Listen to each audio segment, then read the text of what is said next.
Quand vous souffrez de traumas invisibles dus à de la négligence émotionnelle et de la carence affective, ces traumas invisibles, ils ont un impact à tous les niveaux de votre quotidien. Ils impactent vos comportements, vos valeurs, vos croyances, vos attitudes, vos réactions, la manière dont vous gérez vos émotions. Ils ont évidemment un impact énorme sur toutes vos relations et votre estime de vous, donc de votre identité et l'image que vous avez de vous-même. C'est tout ça et bien plus que je propose de travailler et de conscientiser dans la méthode Penthouse. Et c'est ce dont on va parler dans cette vidéo. Je m'appelle Françoise, je suis coach certifiée et j'ai vécu et je vis encore aujourd'hui, moi aussi, avec des traumatismes invisibles. Je dis encore aujourd'hui parce que oui, ça a pris sa source pendant l'enfance, mais une fois devenue adulte, j'ai continué à adopter les mêmes comportements, à réagir de la même manière, à souffrir pour les mêmes raisons, à m'entourer des mêmes personnes ou du même style de personnes. Bref, j'ai reproduit les mêmes schémas que je connais depuis l'enfance. Tout au long de ma vie d'adulte, j'ai reproduit les mêmes schémas relationnels, j'ai reproduit les mêmes comportements toxiques pour moi, j'ai réagi de la même manière aux événements qui se présentaient à moi, j'ai attiré le même genre de personnes et j'ai souffert pour les mêmes raisons. Ça impacte évidemment mon quotidien et j'ai des répercussions qui sont diverses et variées. Par exemple, j'ai beaucoup de mal à réguler mes émotions, même si j'ai beaucoup appris déjà, mais je continue à avoir des difficultés à réguler mes émotions. J'ai dû beaucoup travailler sur la valeur que je m'accorde aujourd'hui. Ça a été vraiment une partie de mon travail qui a pris énormément d'énergie. Et donc il y a vraiment beaucoup de symptômes encore aujourd'hui qui impactent ma relation à moi-même, ma relation aux autres et ma relation au monde. J'ai déjà fait un énorme travail. Ça fait vraiment longtemps que j'ai commencé un travail sur moi. Et donc j'ai déjà beaucoup avancé à ce niveau-là et à tous les niveaux, parce que c'est un travail qui se fait en parallèle sur tous les niveaux. Euh, Maintenant, ça n'empêche que j'ai encore beaucoup de travail à faire si je veux continuer à aller vers un endroit ou vers un espace à l'intérieur de moi qui est beaucoup plus serein et qui est beaucoup plus en paix. Je vais beaucoup mieux aujourd'hui parce que j'ai fait un travail de longue haleine que j'ai commencé il y a bien plus de 10 ans maintenant. Comme j'ai déjà appris énormément et que j'ai déjà testé énormément de choses et que je me suis formée à la fois au coaching et à la fois à de la thérapie. C'est d'ailleurs pour ça que j'ai créé ma propre méthode d'accompagnement qui s'appelle la méthode Penthouse. Et j'adore le nom. J'adore l'idée du penthouse qui est le dernier étage du building et qu'il faut monter tous les étages du building pour pouvoir accéder au penthouse, d'où la vue est quand même en général beaucoup plus jolie. Si j'ai créé cette méthode, c'est parce que pendant des années, j'ai fait de la thérapie et c'était pas assez. Et puis j'ai fait du coaching et c'était pas assez. Et puis j'ai fait des soins énergétiques et c'était pas assez. Et puis je me suis intéressée à la spiritualité et c'était toujours pas assez. Donc ce que j'ai fait, c'est que j'ai créé une méthode qui allie les quatre. Parce que c'est quand moi j'ai commencé à allier les quatre et à faire des liens entre les quatre que j'ai commencé à moi voir des progrès chez moi. J'ai dû vraiment apprendre à jongler entre toutes ces approches différentes pour en faire quelque chose qui était bon pour moi. La méthode Penthouse, elle est basée sur une approche qui est d'abord systémique. C'est-à-dire que vous êtes un système. À l'intérieur de vous, vous avez différentes parties qui composent votre système. Mais vous êtes aussi un système dans d'autres systèmes. C'est-à-dire que dès que vous rentrez en relation avec quelqu'un d'autre, vous êtes une partie du système, du nouveau système. La famille est un système, les relations amoureuses sont des systèmes, les relations professionnelles sont des systèmes, tout ce qui est groupe est un système. Quand vous êtes en discussion avec vos voisins, vous êtes dans un système. Quand vous êtes en thérapie avec quelqu'un, vous êtes dans un système. Et votre système fait partie d'un autre système.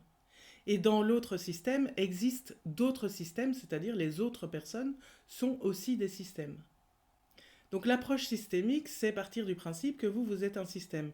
Et que pour pouvoir fonctionner dans les autres systèmes, il va falloir que votre système à vous soit en équilibre. La méthode Penthouse, elle est aussi basée sur une approche pragmatique.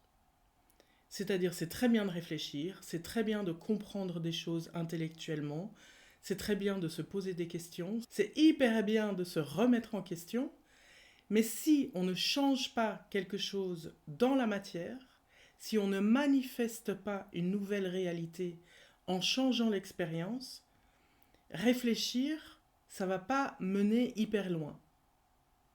Donc l'idée, c'est vraiment de poser des changements dans la matière. Là, j'ai compris quelque chose, et qu'est-ce que je change moi derrière, dans mon quotidien, dans mon système de pensée, dans mon système tout court?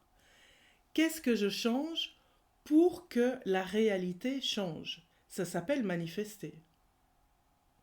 C'est une des manières de manifester, c'est la manière de manifester matérielle. Et la méthode Penthouse, c'est aussi une méthode qui est symbolique et spirituelle. Ma croyance, c'est que nous sommes tous des êtres spirituels en train d'avoir une expérience humaine, et pas le contraire. Nous ne sommes pas, selon moi, des êtres humains en train d'avoir une expérience spirituelle.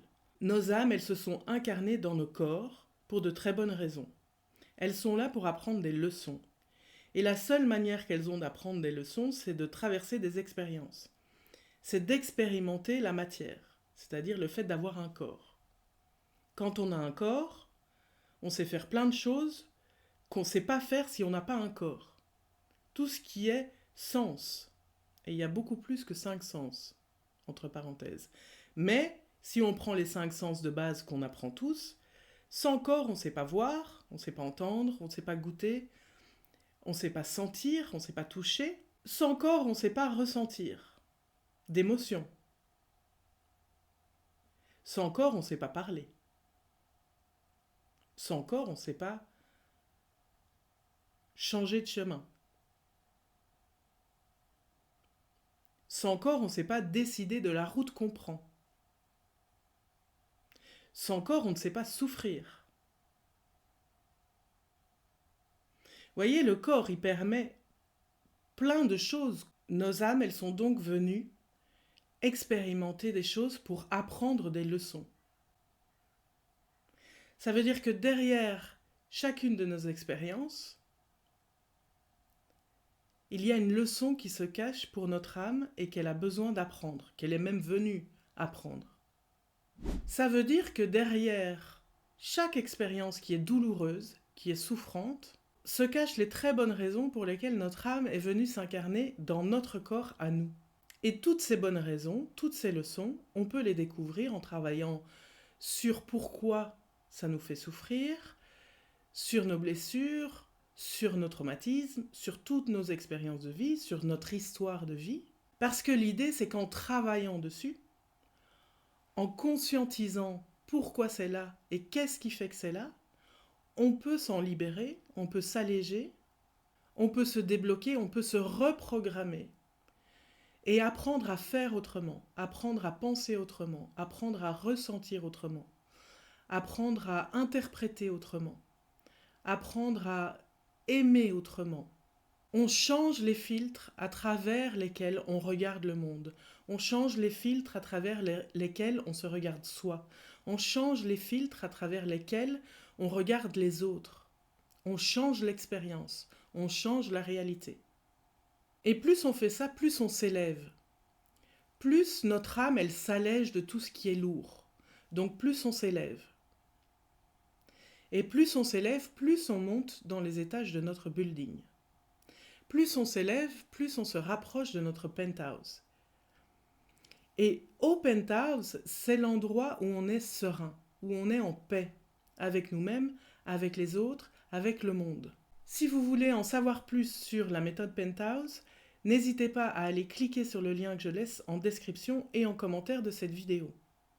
Moi, quand j'ai conscientisé que pendant mon enfance, j'avais expérimenté de la négligence émotionnelle et de la carence affective, j'ai surtout compris et conscientisé que pendant toute ma vie d'adulte, et à l'époque où j'ai conscientisé ça, j'avais plus de 40 ans, donc que jusque-là, j'avais vraiment répété les mêmes schémas relationnels, les mêmes schémas émotionnels et les mêmes schémas affectifs. Une fois devenu adulte, c'est moi qui suis responsable de ma vie, j'ai continué à faire perdurer les mêmes schémas que j'avais connus dans mon enfance et mon adolescence. Et je dis ça, mais je suis loin d'avoir tout réglé, mais vraiment, vraiment loin d'avoir tout réglé, parce que encore aujourd'hui, dans mes réflexes, je continue à relationner de la même manière, en réflexe. La différence, c'est qu'aujourd'hui, j'ai conscientisé. Donc quand je commence à relationner, donc à rentrer en relation de la même manière que j'ai fait jusqu'à ce que j'en prenne conscience, justement, comme j'en ai conscience, j'ai un pas de recul. Je suis capable de me mettre en recul pour pouvoir me donner le temps de réfléchir à ce qui est en train de se passer et de réadapter mes comportements, mes réactions, mes attitudes en fonction de tout ce que j'ai compris aujourd'hui. Donc là où mes relations à moi, elles ont été hyper compliquées jusqu'à il y a quelques années, maintenant que j'ai compris tout ce que j'ai compris, ça devient de plus en plus simple. Et ça ne me donne qu'une envie, c'est de continuer à travailler là-dessus, parce que plus j'avance sur mon travail personnel, plus je monte dans mon building pour aller vers le penthouse, plus ma vie tout entière devient beaucoup plus facile. Je ne sais pas si vous avez déjà mis le doigt dessus, mais les relations dans la vie, c'est probablement ce qui est le plus complexe à gérer. Parce qu'on est tout le temps en face d'un effet miroir. Les autres, tous les autres que vous rencontrez dans votre vie, sont un effet miroir pour que vous puissiez comprendre des choses sur vous. Et plus la personne a de l'importance dans votre vie, dans votre cœur, plus l'effet miroir est fort et puissant. Mais ça, je pense je reviendrai sur l'effet miroir dans une autre vidéo, un peu plus tard. Ce qui est sûr, c'est que je me suis rendu compte que parce que j'avais grandi avec de la négligence émotionnelle et de la carence affective, j'avais tendance à attirer à moi des gens qui avaient grandi avec de la négligence émotionnelle et de la carence affective. Donc en fait, jusqu'à ce que j'en prenne conscience, je n'ai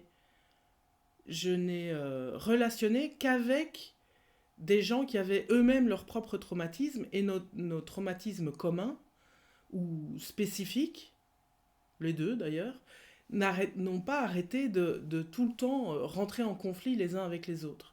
Ce qui a procuré énormément de chaos dans mes relations tout court. La différence aujourd'hui, c'est qu'avec tout ce que j'ai appris, c'est que je change mon expérience. J'attire toujours à moi des gens qui présentent des traumatismes. Par contre, ma réaction à la relation est totalement différente qu'avant. Je n'attends plus les mêmes choses, je ne réagis plus de la même manière, je ne prends plus sur moi de la même manière, je n'attends plus de validation extérieure, c'est-à-dire que j'ai vraiment appris à faire en fonction de ce qui est bon pour moi, de ce que je ressens à l'intérieur de moi, en fonction de mes ancrages, de mes ancres à moi, de mes besoins et de mes envies. Et ça change tout. Changer l'expérience, ça change tout. Parce que c'est comme ça qu'on change la réalité. C'est comme ça qu'on change son système. C'est en changeant l'expérience. Le système, votre système interne, il ne peut pas changer si vous ne changez pas quelque chose dans votre réalité. Votre système, il va s'adapter à votre réalité. Donc c'est à vous d'aller changer, c'est à vous de lancer le mouvement du changement. Si vous voulez que ça change, évidemment. Si vous souffrez de traumatisme et que vous êtes très bien comme ça et que quelque part vous vous dites bah, c'est comme ça et j'ai pas envie de changer, bah ok, là ça sert à rien de changer l'expérience. Mais si vous voulez vraiment apporter du changement par rapport à tout ça, c'est à vous de faire les pas qui vont enclencher la roue du changement. Et le chemin, il est fait de petits pas. Le chemin, il est fait de choix. Le chemin, il est fait de décisions. Décider de ne pas travailler sur vos traumatismes, c'est un choix qui va entraîner une réalité X. Et décider de travailler sur vos traumatismes, c'est un autre choix qui va entraîner une réalité Y. Et ça, pour le coup, c'est un choix qui vous appartient.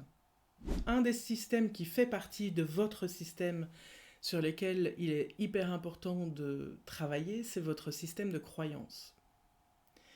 Parce que les croyances, elles sont créées par l'expérience.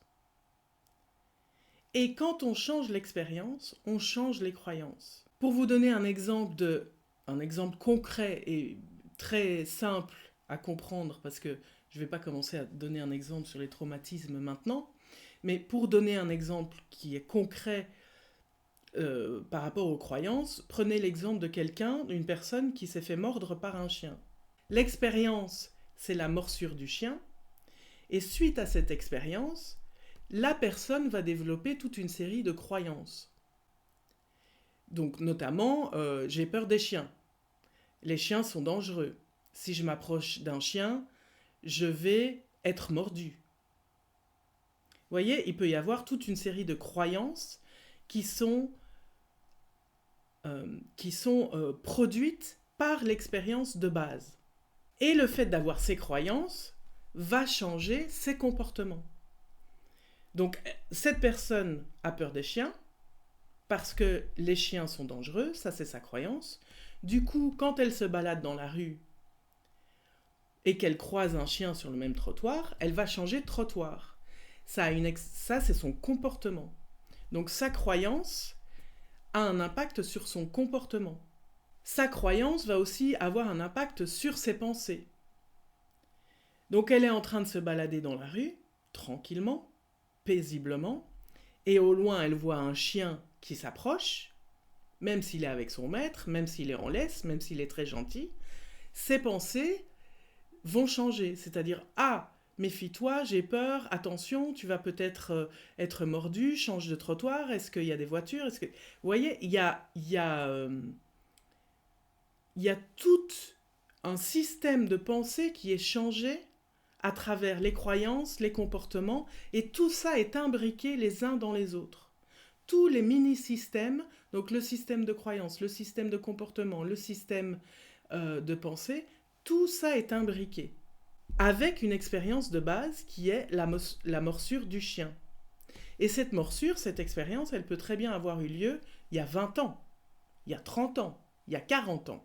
Cette expérience qui a eu lieu il y a X temps, il y a parfois des décennies, continue à avoir un impact aujourd'hui sur cette personne. Elle va éviter de rentrer en relation avec des gens qui ont des chiens, par exemple. Une expérience de base, qui peut paraître anodine, a en fait un impact sur tout notre quotidien, sur tout notre système interne. Donc sur notre réalité. Imaginez maintenant l'impact que de la négligence émotionnelle et de la carence affective peuvent avoir sur un être humain, peuvent avoir sur votre système. Quel impact ça a quand on a grandi dans un environnement où on ne pouvait pas exprimer ses émotions, ou alors on pouvait exprimer ses émotions, mais que si elles étaient positives. Quel impact ça a quand vous grandissez avec des parents qui sont incapables d'exprimer eux-mêmes leurs émotions, en tout cas qui sont incapables de les réguler. Quel impact ça a quand les parents ou les personnes qui sont en charge du soin de l'enfant, en charge de l'éducation de l'enfant, ne sont pas là physiquement, sont absents physiquement, sont absents émotionnellement, sont absents affectivement. Quel impact ça a de vivre dans un environnement où l'image qu'on donne de soi compte plus que tout ? Où le fait de montrer qu'on est une famille parfaite, par exemple, compte plus que tout. Quel impact ça a de vivre dans un environnement où l'apparence physique compte plus que tout? Quel impact ça a de vivre dans un environnement où il fallait surtout pas qu'un des parents se mette en colère? Quel impact ça a quand on grandit avec l'idée qu'on est responsable du bien-être des adultes.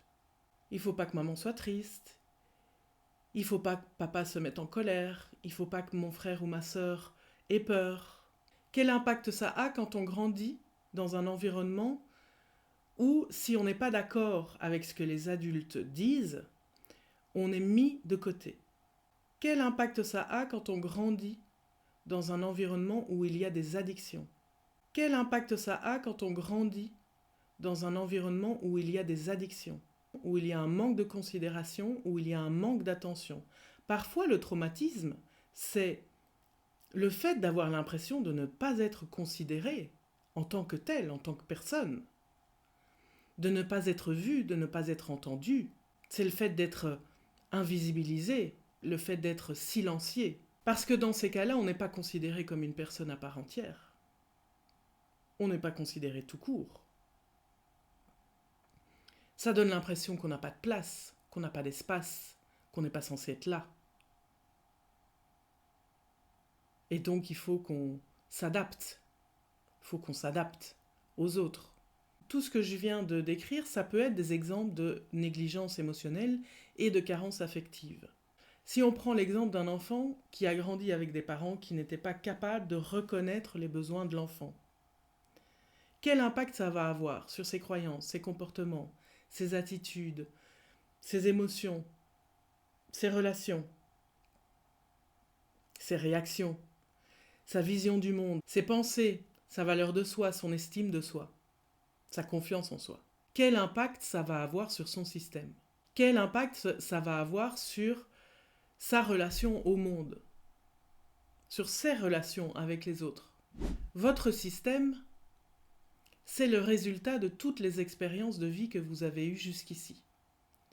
Si vous voulez changer le système, il faut changer l'expérience. Si vous voulez changer vos croyances limitantes, il faut changer l'expérience.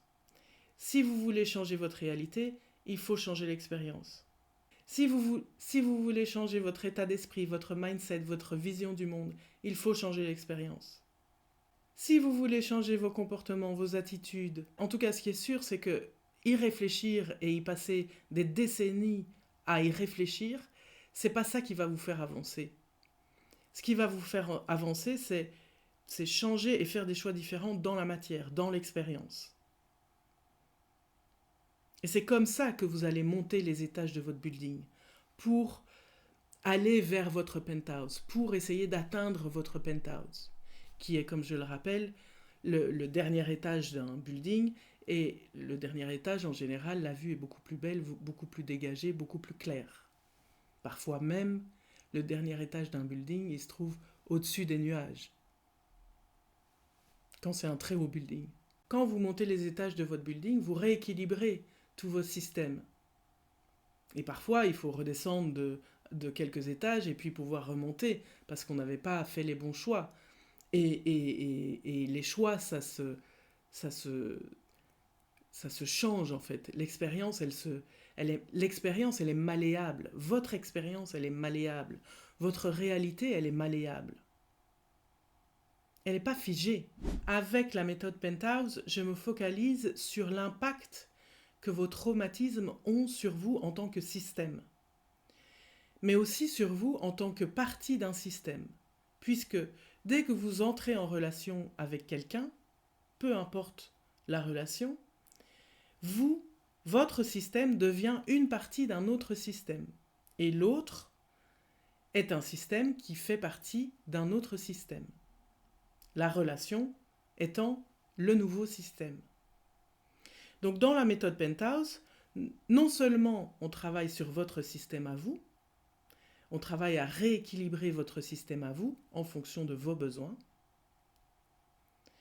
et puis on s'attelle à travailler sur les systèmes relationnels que vous avez dans votre vie et à équilibrer ces systèmes-là aussi, en fonction de vos besoins, mais aussi en fonction des besoins du lien. Donc on va aller travailler le lien que vous avez avec vous-même, à l'intérieur de vous, et on va aller travailler les liens que vous avez avec l'extérieur à travers vos relations. Et plus on va travailler tout ça, plus on va travailler votre système, plus on va travailler votre système de croyance, votre système de comportement, votre système de pensée, votre système émotionnel, votre système relationnel. Donc on va aller travailler toutes les parties qui vous composent et qui font de vous un système entier, plus on va monter dans les étages du building. La méthode Penthouse, c'est monter dans les étages de votre building pour essayer d'atteindre votre penthouse. Et à chaque étage, on va trouver des parties de votre système qui sont vos croyances, vos valeurs, vos comportements, vos émotions, ce qui vous fait peur, ce qui vous bloque, ce qui vous met en colère, ce qui vous rend triste, ce qui vous fait souffrir, quel type de relation vous attire, quels sont les schémas répétitifs que vous pouvez observer tout au long de votre vie, quels sont les rôles que vous vous êtes attribués qui sont peut-être pas les bons pour vous, quelles sont vos ressources, quelles sont vos forces, quels sont vos ancrages, sur quoi vous pouvez vous reposer, qu'est-ce qui fait que vous êtes vous, quel est votre environnement, quelle est votre réalité. Tout ça, on va trouver au fur et à mesure dans les étages de votre building. Et plus on monte dans les étages, plus on gagne en clarté. Plus les choses font sens. Plus on conscientise. Chaque building est différent. Votre building ne ressemble à aucun autre building. Tout simplement parce que vous êtes unique. Votre vie est unique. Votre vie ne ressemble à aucune autre vie. Votre expérience ne ressemble à aucune autre expérience. Donc votre building est différent de tous les autres. Et votre penthouse est différent de tous les autres. C'est pour ça que la méthode Penthouse est une méthode personnalisée. Elle s'adapte à vous, à votre spécificité, à votre unicité. Elle évolue en fonction de votre demande, en fonction de vos besoins personnels. Moi, je m'adapte à vos besoins, en fonction de ce dont vous avez besoin. Je vous laisse tous les liens nécessaires dans la description de la vidéo et dans les commentaires. Moi, je vous dis à très bientôt et d'ici là, prenez soin de vous.